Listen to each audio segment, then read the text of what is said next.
తెలంగాణలో స్థానిక సంస్థల ఎన్నికల నిర్వహణకు రంగం సిద్ధమవుతోంది. ఈ క్రమంలోనే ఇవాళ సీఎం రేవంత్ రెడ్డి పంచాయతీరాజ్ శాఖ అధికారులతో భేటీ కానున్నారు. ఈ భేటీలో మంత్రులు, కీలక అధికారులు హాజరు కానున్నారు. మరోవైపు ఎన్నికల సంఘం సైతం పొలిటికల్ పార్టీలతో అఖిలపక్ష సమావేశం నిర్వహించనుంది. పంచాయతీరాజ్ శాఖ అన్ని జిల్లాల కలెక్టర్లతో సమావేశం కానుంది. ఈ 3 సమావేశాలు స్థానిక ఎన్నికలపై జరగనున్నాయి. స్థానిక సంస్థల ఎన్నికల నేపథ్యంలో సీఎం రేవంత్ రెడ్డి ఇవాళ పంచాయతీరాజ్ శాఖ అధికారులతో కమాండ్ కంట్రోల్ సెంటర్లో ప్రత్యేకంగా భేటీ కానున్నారు. దీనికి పంచాయతీరాజ్ శాఖ మంత్రి సీతక్క, సిఎస్ శాంతికుమారి, పంచాయతీరాజ్ శాఖ కార్యదర్శి లోకేష్ కుమార్, ఇతర శాఖల మంత్రులు, అధికారులు హాజరు కానున్నారు. ప్రభుత్వం వైపు నుంచి స్థానిక ఎన్నికల కోసం చేయాల్సిన ఏర్పాట్లు, డెడికేటెడ్ కమిషన్ నివేదిక, ఇతర అంశాలతో పాటు ముందుగా ఏ ఎన్నికలు నిర్వహించాలనే దానిపై చర్చించనున్నారు. డెడికేటెడ్ కమిషన్ నివేదికను కోర్టుకు అందించడం వంటి అంశాలపై ఈ భేటీలో ప్రధానంగా చర్చ జరిగినట్టు తెలుస్తోంది. ఎలాంటి ఆటంకాలు లేకుండా ఎన్నికలు పారదర్శకంగా నిర్వహించేందుకు ఈసీకి అన్ని విధాలుగా సహకరించేలా సీఎం రేవంత్ ఆదేశాలు ఇవ్వనున్నారు. స్థానిక సంస్థలకు ఎన్నికలు నిర్వహించి పాలక వర్గాలు కొలువు తీరగానే కేంద్రం నుంచి వచ్చే నిధులతో గ్రామాలను మరింత అభివృద్ధి చేయడం సాధ్యమవుతుందని రాష్ట్ర ప్రభుత్వం భావిస్తోంది. పంచాయతీరాజ్ శాఖ అధికారులతో సీఎం రేవంత్ రెడ్డి భేటీకి సంబంధించి మరింత అప్డేట్స్ అందించేందుకు ప్రతినిధి కొండల్ సిద్ధంగా ఉన్నారు. కొండల్, ఎగ్జాక్ట్లీ ఈ రోజు అయితే లోకల్ బాడీ ఎన్నికలకు సంబంధించి ప్రభుత్వం సర్వం సిద్ధం చేస్తుందని చెప్పుకోవచ్చు. ఈరోజు కీలక సమావేశం ముఖ్యమంత్రి రేవంత్ రెడ్డి నిర్వహించబోతున్నారు. ఇప్పటికే లోకల్ బాడీలకు ఎన్నికలు జరపాలన్నది ఈ నెల 16, 17 తేదీల్లో నోటిఫికేషన్ వస్తుందన్న ఒక చర్చ కూడా జరుగుతున్న నేపథ్యంలో ఈరోజు ఈ కీలక సమావేశాలని చెప్పుకోవచ్చు. సిసిసి కమాండ్ కంట్రోల్ సెంటర్లో ఈ సమావేశం జరగబోతుంది. ముఖ్యంగా పంచాయతీరాజ్ శాఖ ఉన్నతాధికారులు, రాష్ట్ర మంత్రివర్గం అంతా కూడా ఈ సమావేశం ఉండబోతున్నారు. ఇప్పటికే ప్రభుత్వం బీసీ కులగణన చేసింది. బీసీ డెడికేటెడ్ కమిషన్ రిపోర్ట్ కూడా ప్రభుత్వానికి వచ్చింది. 42% బీసీలకు ఇస్తామని చెప్పి ప్రభుత్వం ఇప్పటికే ప్రకటించిన నేపథ్యంలో సీట్లు పార్టీ పరంగా సీట్లు ఇవ్వబోతుంది. అయితే ఈ పార్టీ ఎన్నికల నిర్వహణకు సంబంధించి ఈరోజు ఈ కీలక సమావేశం ఉండబోతుంది. ఎక్కడ రిజర్వేషన్లకు సంబంధించి ఎక్కడ ఇబ్బందులు తలెత్తకుండా వివాదాలకు దూరంగా పూర్తి పారదర్శకతతో ఈ రిజర్వేషన్ల ప్రక్రియ అన్నది జరగాలని చెప్పి ముఖ్యమంత్రి అధికార యంత్రాంగానికి ఆదేశాలు జారీ చేయబోతున్నారు.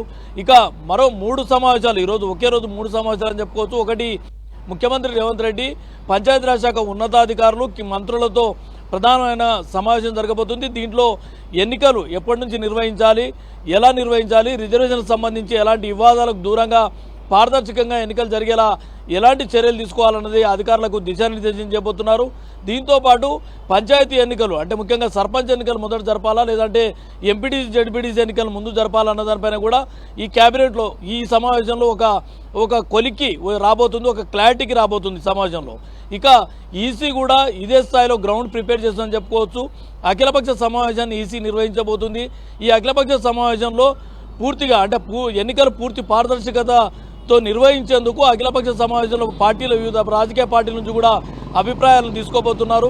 మరోవైపు రిజర్వేషన్ల ప్రక్రియ అన్నది కూడా అత్యంత సవాల్గా ఉన్న ప్రక్రియ కాబట్టి ఈ రిజర్వేషన్ల ప్రక్రియ వార్డు స్థాయి నుంచి జడ్పీ చైర్మన్ స్థాయి వరకు రిజర్వేషన్లను విభజించాల్సి ఉంటుంది. కాబట్టి దీంట్లో మరో ప్రధానమైన సమావేశం ప్రస్తుతం ఎంసీహెచ్ యార్డ్లో పంచాయతీరాజ్ శాఖ ఆధ్వర్యంలో కలెక్టర్ల సమావేశం జరగబోతుంది.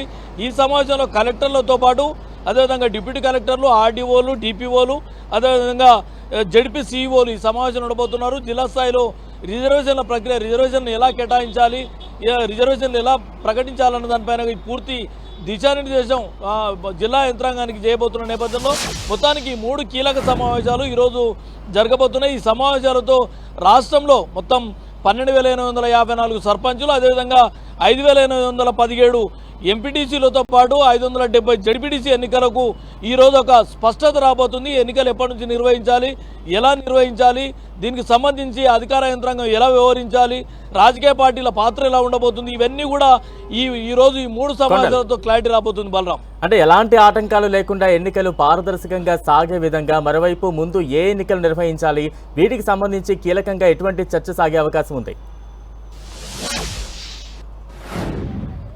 సీఎం రేవంత్ రెడ్డి నేతృత్వం జరిగే సమావేశంలో దీనికి సంబంధించి క్లారిటీ రాబోతుంది. మొదట సర్పంచ్ ఎన్నికలు నిర్వహించాలా లేదంటే ఎంపీటీసీ జడ్పీటీసీ ఎన్నికలు నిర్వహించాలా అన్నది చూడాల్సి ఉంటుంది. ఎందుకంటే ఎంపీటీసీ జడ్పీటీసీ ఎన్నికలు అన్నది పార్టీ పరంగా పార్టీ సింబల్స్ మీద నిర్వహించాల్సి ఉంటుంది. అదే సర్పంచ్ ఎన్నికలకు ఇండివిజువల్గా ఉంటుంది. కాబట్టి ఈ రెండిట్లో దేన్ని ముందు ఎంచుకోవాలన్న దానిపైన ఈ సిసిసిలో జరిగే సమావేశంలో మంత్రివర్గం మంత్రులందరూ కూడా పాల్గొనబోతున్నారు. కాబట్టి ఈ సమావేశంలో ఒక క్లారిటీ రాబోతుంది. ఇక ఎన్నికల నిర్వహణ అనేది కూడా ఛాలెంజింగ్గా ఉన్న పరిస్థితి ఉంది. ఇప్పటికే పార్టీ అంటే ప్రభుత్వం అయితే 42% బీసీలకు ఇస్తామని ప్రకటించిన నేపథ్యంలో రిజర్వేషన్ల ప్రక్రియ కూడా కొంత సవాల్గా మారే అవకాశం ఉంటుంది. కాబట్టి వివాదాలకు దూరంగా పారదర్శకంగా ఎన్నికలు నిర్వహించేందుకు పూర్తిగా ప్రభుత్వం సమాయత్తం అవుతుందని చెప్పుకోవచ్చు. Balaram. Right, thank you Kondal.